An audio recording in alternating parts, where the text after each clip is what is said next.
अस्सलाम वालेकुम dear students. आज का हमारा लेक्चर जो है वो है sexual reproduction in animals. Animals sexually कैसे रिप्रोड्यूस करते हैं।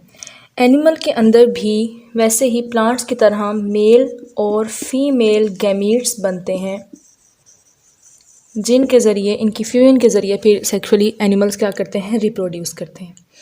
हम लोग पहले गैमीट्स की फॉर्मेशन कैसे होती है वो देखते हैं। तो उस गैमीट्स की फॉर्मेशन को कहा जाता है gametogenesis. It is called as gametogenesis. Genesis means to produce और generate and gameto means gametes. इसमें गैमीट्स को प्रोड्यूस किया जाता है। द फॉर्मेशन ऑफ या production of gametes is called gametogenesis. अब इसके अंदर होता क्या है कि हमारे पास एक 2 एंड डिप्लॉयड सेल होता है, मदर सेल। उसको हम लोग कन्वर्ट करते हैं मियोसिस के ज़रिए। कौन सी प्रोसेस करेंगे यहाँ पर? मियोसिस के ज़रिए हैप्लॉयड सेल के अंदर कन्वर्ट कर दिया जाता है and that haploid cell is called gamete. इसको फिर हम लोग क्या कहते हैं? It is called as gamete. अब मेल और फीमेल के गैमीट्स अलग अलग होते हैं। मेल के गैमीट्स को हम कहते हैं स्पर्म्स और फीमेल के गैमीट्स को, जो फीमेल ह्यूमन है उसके गैमीट को कहा जाता है एग। उसके बाद male gametes are produced in specialised organs. ख़ास तरह के ऑर्गन्स के अंदर मेल के स्पर्म्स बनते हैं। उन ऑर्गन्स को जो मेल के ऑर्गन्स हैं, उन ऑर्गन्स को या फीमेल के ऑर्गन है उनको पहले ऑर्गन का नाम देख लेते हैं। Organs are called as gonads. चाहे फीमेल है चाहे मेल है, मेल हो या फीमेल हो, ऑर्गन को हम क्या कहेंगे? गोनेड।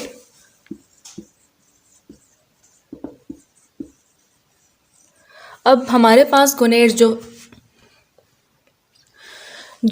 मेल गोनेड है, मेल गोनेड को हम लोग क्या कहते हैं? मेल गोनेड जिसके अंदर स्पर्म्स बनते हैं उसको कहते हैं टेस्टिस, और इसके अंदर बनते क्या हैं? स्पर्म्स। और जो फीमेल गोनेड्स हैं उनको कहा जाता है ओवरीज, और उनके अंदर क्या बनता है? Egg cell. ठीक है। अब टेस्टिस के अंदर स्पर्म्स का बनना, टेस्टिस के अंदर स्पर्म्स का बनना is called स्पर्मेटो। स्पर्मेटो means sperm. Genesis means production. Production of sperms in the testis is called spermatogenesis. And production of egg. Egg को हम याद रखना है, egg को हम ओवम भी कहते हैं या egg को हम oogonia भी कहते हैं। तो production of egg in the ovary is called oogenesis. oogenesis. Okay students, organs को, जो सेक्सुअल ऑर्गन्स हैं that are called gonads. Male gonads को टेस्टिस कहा जाता है, फीमेल गोनेड्स को ओवरीज कहा जाता है। टेस्टिस के अंदर स्पर्म्स बनते हैं, ओवरीज के अंदर एग बनते हैं। Formation of sperms in the testis is called spermatogenesis and formation of egg in the ovaries is called oogenesis.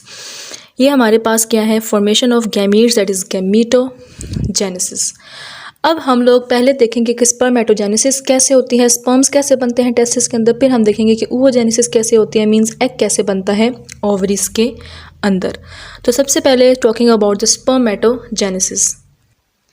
Okay students, spermatogenesis क्या होता है? अगर इस पर नोट आ जाए तो पहले आपने बताना है कि production of sperms in testis is called spermatogenesis. अब अगर मैं टेस्टिस का स्ट्रक्चर बनाऊँ तो टेस्टिस के अंदर सेमिनिफेरस ट्यूब्यूल्स होती हैं, बहुत ज़्यादा कॉइल ट्यूब्यूल्स होती हैं। इन सेमिनिफेरस ट्यूब्यूल्स के अंदर जो है वो कुछ सेल्स होते हैं, वो बहुत ज़्यादा डिविजन्स करते हैं, माइटोसिस के ज़रिए, और वो बनाते हैं स्पर्मेटोगोनियम। सबसे पहले हमारे पास जो बनता है सेल वो है स्पर्मेटोगोनियम। स्पर्मेटोगोनियम के बाद कुछ स्पर्मेटोगोनिया क्या करते हैं कि वो प्रोड्यूस करते हैं, ये डिप्लॉयड है। कुछ स्पर्मेटोगोनिया प्रोड्यूस करते हैं primary spermatocyte. Cyte means cell, ये भी डिप्लॉयड है क्योंकि यहाँ पर क्या हो रही है, माइटोसिस। उसके बाद होती है मियोसिस 1। मियोसिस 1 के नतीजे में primary spermatocyte is changed into secondary spermatocyte, and after meiosis 2 it is haploid, ये फिर हाफ हो जाएंगे इसमें number of chromosomes. After meiosis 2 secondary spermatocyte is changed into spermatids, ये भी हैप्लॉइड है। उसके बाद हमारे पास स्पर्मेटिड्स जो हैं अभी वो इमूवेबल होते हैं, ये ऐसे सेल्स होते हैं जो कि मूव नहीं कर पाते हैं। स्पर्मेटोगोनियम पहले एक सेल होता है। ओके स्टूडेंट्स, स्पर्मेटोगोनियम हमारे पास एक सिंगल सेल होता है। प्राइमरी स्पर्मेटोसाइट भी जो उससे बनता है माइटोसिस के ज़रिए, वो भी एक सेल होता है। फिर जब मियोसिस 1 होती है तो फिर हमारे पास एक सेल से 2 सेल बनते हैं, और फिर मियोसिस 2 के नतीजे में 2 सेल से हमारे पास टोटल 4 सेल्स बन जाते हैं। लेकिन ये 4 सेल्स जो स्पर्मेटिड्स कहलाते हैं अभी ये मूव नहीं कर सकते हैं, तो इनके अंदर कुछ चेंजेस होते हैं जिसकी वजह से ये इनको हम मूवेबल सेल्स में या मोटाइल सेल्स में कन्वर्ट कर सकें। अब वो चेंजेस क्या होते हैं, इनका न्यूक्लियस जो है वो श्रिंक कर जाता है, इन सब का न्यूक्लियाई, ठीक है, सबके न्यूक्लियाई क्या कर जाते हैं, श्रिंक कर जाते हैं, और यहाँ पर एक कॉर्नर सा बन जाता है जिसको हम एक्रोसोम कहते हैं, जो कि फ़ीमेल के एग के अंदर एंटर करने के लिए जो है वो ज़रूरी होता है। एक्रोसोम के बाद हमारे पास जो है वो यहाँ पर एक नेक सी होती है, और नेक के बाद हमारे पास यहाँ पर एक ओरिजिनेट करती है टेल सी। ये हमारे पास एक स्पर्म का क्या होता है, स्ट्रक्चर होता है। And all the sperms are haploid, क्योंकि हाफ नंबर ऑफ क्रोमोसोम इनके पास होंगे, फिर हाफ फीमेल देगी अपना एग का, और फिर वो जाइगोट में कंप्लीट हो जाएंगे। स्पर्मेटिड में जब ये सारी चेंजेस आते हैं तो spermatid is now refer to as sperm. तो हमारे जो मेल के अंदर ये होते हैं, मेल के अंदर स्पर्मेटोजेनेसिस हो गई है, स्पर्म फॉर्म हो गए हैं, मेल के अंदर ये होता है, आप लोगों ने याद रखना है।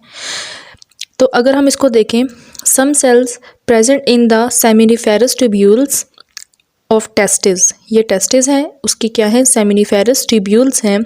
कुछ उसमें सेल्स क्या करते हैं, डिवाइड करते हैं to form large number of spermatogonium.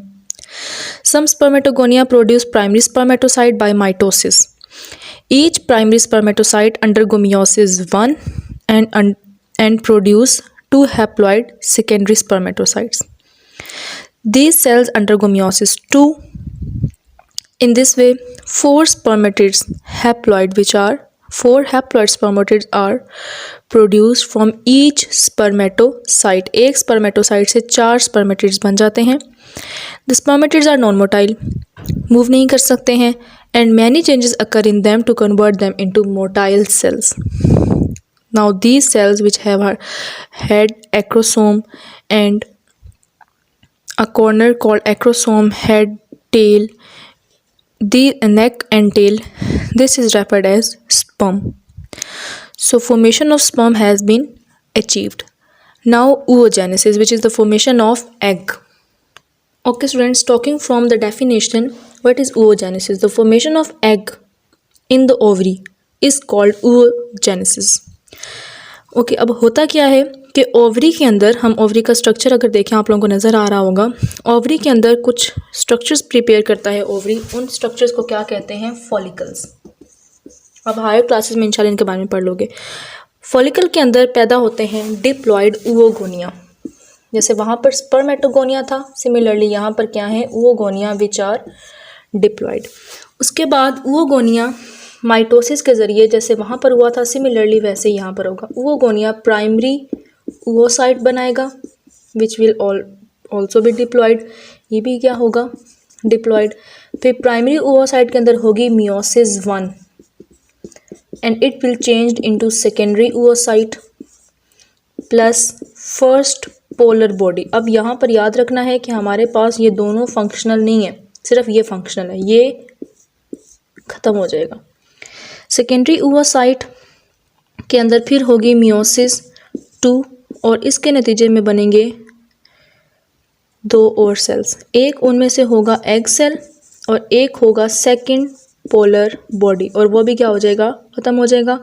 और ये एग सेल जिसको ओवम कहते हैं सिर्फ एक होता है। मेल के अंदर हमने पढ़ा था 4 सेल्स बनते हैं और वो चारों के चारों फंक्शनल होते हैं, बट फीमेल के अंदर क्या होता है कि सिर्फ एक एग सेल बनता है और यही फंक्शनल होता है, और बाकी जो है वो पोलर बॉडी जो है वो क्या हो जाते हैं, ख़त्म हो जाते हैं। उसके बाद हमारे पास अब ये जो एग बन गया है, this is called as oogenesis। Follicles से डिप्लॉयड oogonia बना। Some oogonia produce diploid primary oocyte। One of the primary oocyte complete meiosis 1 complete करेगा और क्या बना देगा, सेकेंडरी oocyte। उसके फिर meiosis 2 होगी, फिर इससे सेकेंड पोलर बॉडी बनेगी which is also smaller and the large cell which is egg cell. Egg cell और स्पर्म सेल में यही फ़र्क है कि स्पर्म सेल्स मूव करते हैं एग सेल की तरफ क्योंकि वो मोटाइल होते हैं, बट एग सेल्स मोटाइल नहीं होते। तो ये हमारे पास क्या है, स्पर्मेटोजेनेसिस और oogenesis।